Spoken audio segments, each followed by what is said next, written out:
없게 되는 거예요. 그럼 어떻게 하면 좋겠냐? 그러면 우리 마을에 내가 예배 장소를 이렇게 마련할 테니까 형제가 거기 와서 예배를 인도하면 안 되겠냐? 그래가지고 누구도 들어갈 수 없는 그 환세병 마을에 예배당이 생깁니다. 이게 참 하나님의 역사입니다. 우리 인간의 생각으로는 이게 무모한 짓인 것 같고 그럴 것 같은데요. 이게 하나님의 말씀에 따라서 행동하면 하나님이 그걸 반드시 책임지시고 하나님이 하나님의 능력으로 그렇게 일을 행하십니다.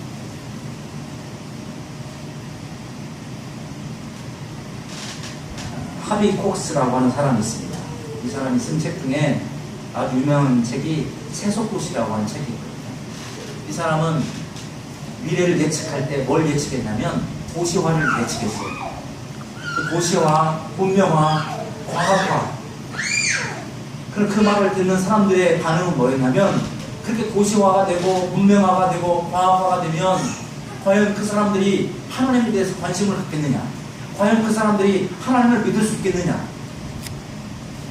그러니까 많은 사람들이 그런 생각을 하게 됐어요. 그래서 그 당시에 유행한 신학이 뭐냐면 신의 죽음의 신학이었어요.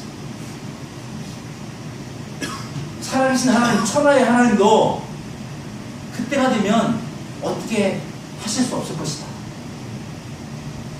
근데 그때 이 하비콕스가 부르신 게 뭐냐면 아니다. 그럼에도 하나님은 그 세속도시 가운데 거하시고 그 세속도시 가운데 하나님은 역사하시고 그 세속도시도 하나님은 구원하실 것이다.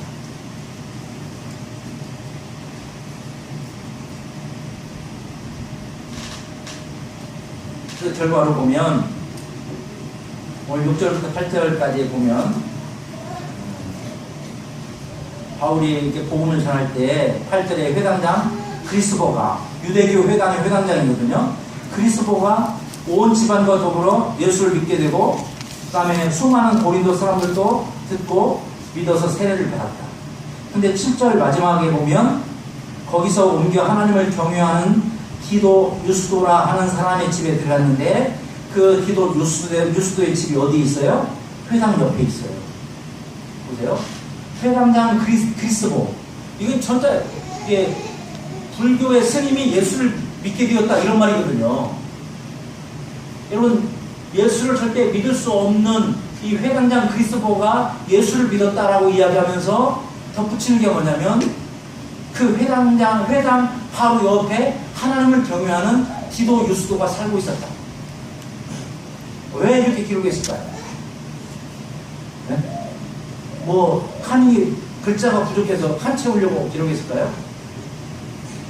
분명히 사도 바울과 더불어서 회당장 그리스도가 예수를 믿게 되는 데 있어서 중요한 역할을 한 사람이 회당 바로 옆에 사는 디도 유스도였다라고 이게 이제 성경을 해석할 때 상상력이에요. 있는 사실을 이렇게 다리를 놓아서 풍성하게 이해하는 거거든요. 여러분 그러지 않겠어요? 여러분 옆에 사시는 분들, 여러분 사업상으로 아니면 학교에서 만나는 사람들, 여러분들이 말로 복음을 증거하지 않더라도 여러분들이 그들과 함께 있고 그들의 이웃으로 사는 것만으로도요 그들에게 중요한 전도의 매개체가 되어요. 저희 시골 옆집에 연석이가 살았는데요. 아니 다른 사람들은 무식해도 이제는 더 이상 굿하고 그러지 않는데 이분은 마지막까지 굿하고 그랬던 분이에요. 우리 집에는 늘 짐이었어요.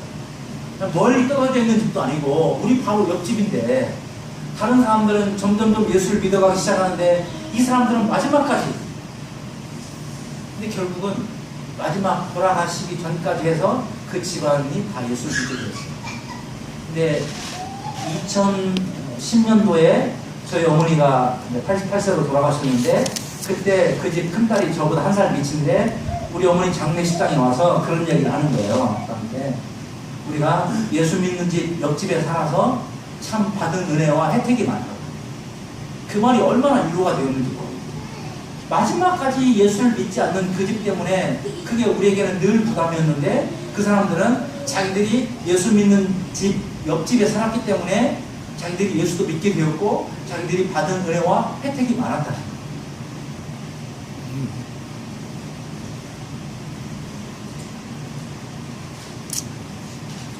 그런데 이 그리스도가 예수를 믿게 되니까 그뿐만 아니라 17절에 보면 모든 사람이 회당장 소스데네를 잡아서 법정 앞에서 때리되 갈리오가 이 일을 상관하지 않았다. 이 소스데네는 그리스도의 후임이라고 이해를 하거든요. 근데 그리스도가 예수를 믿게 되고 파면을 당했는데 그리스도의 후임으로 온 이 소스데네가 또 예수를 믿게 되고 이 어려움을 당하는 이런 일이 생깁니다. 말씀을 맺겠습니다. 전라북도 진안에 가면 마이산에 탑사가 있고 은수사가 있어요. 탑사는 불교의 성지입니다. 경상북 사람들이 버스로 많이 오거든요. 근데 그 집 아들 하나가 그 집이 이렇게 관광 수입을 많이 얻으니까 돈을 좀 더 체계적으로 벌고 또 경영을 효율적으로 하기 위해서 그 아들을 경희대학교인가 경희정분대인가에 그쪽에 이제 관광 뭐 이런 쪽으로 우리나라 최초의 과들이 있잖아요. 그런데 그 학교를 다니다가 예수를 믿게 되고 선교단체한테 복음을 전해 들어가죠. 그리고 그 위쪽에 이 탑사에 그 탑을 쌓은 그 사람이 원래 불교의 그 수련을 했던 곳이 은수사라고 하는 곳이 있습니다. 그 은수사는 제가 극동방송에 들었는데요. 그 은수사의 딸이 이화여대를 다니다가 복음을 듣고 중국에 선교사로 가 있다. 오래전 이야기인데 그 이야기를 제가 극동방송에서 들었거든요. 불교의 성지라고 말하는 그 탑사의 아들도 그 은수사의 딸도 하나님은 거기에도 계시고 하나님은 그들도 구원하시고 하나님은 그들을 통해서도 이 복음 사역을 감당하게 하신다는 거예요. 아멘. 하나님이 이 민다나오 다바오에 여러분을 살게 하신 목적이 분명히 있을 거라고 생각합니다.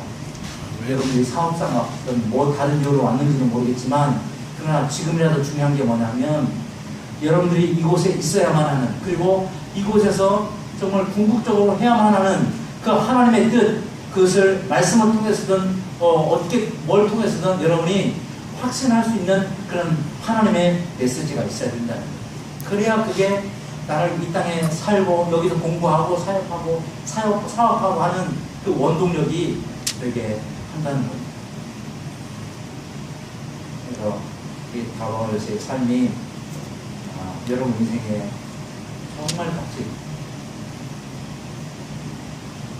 하나님 앞에서 하나님이 여러분을 인정하고 여러분을 정말 사랑할 만큼의 그런 아름다운 그런 삶의 시간들이 되시고 또 삶의 현장이 되시기를 주님의 이름으로 소원합니다. 아멘. 하나님 아버지 참 감사합니다. 오래전에 우리 한국 불모지였을 때 선교사님들에 의해서 복음이 들어오게 하시고 우리 대한민국이 깨어나게 하시고 그 혜택을 우리가 받았습니다. 하나님 아버지 그 혜택의 일환으로 우리가 이곳까지 와서 살고 있습니다. 그렇다면 이곳에 살아가는 우리의 이유와 우리의 목적을 우리가 다시 한번 잘 주님 앞에서 말씀 앞에서 정리하고 우리가 교회를 섬기고 이 땅을 섬기는 데 있어서 그 분명한 목적의식을 가지고 살아가고 섬길 수 있도록 축복해 주옵소서. 아멘. 이 쉼터교회를 좀 축복해 주시고 말 그대로 갈 길을 잃어버리고 방황하는 절망 가운데 있는 많은 젊은이들과 많은 영혼들이 이 공동체를 통해서 예수님을 만나게 하시고 복음을 알게 하시고 참된 쉼과 인생의 안식을 경험하고 인생의 목적을 또 깨닫고 이후의 삶을 주님의 복음을 위해서 살아가는 동역하는 그런 멋진 삶으로 변화되어지는 역사가 있게 해 주옵소서. 예수님 이름으로 기도합니다. 아멘.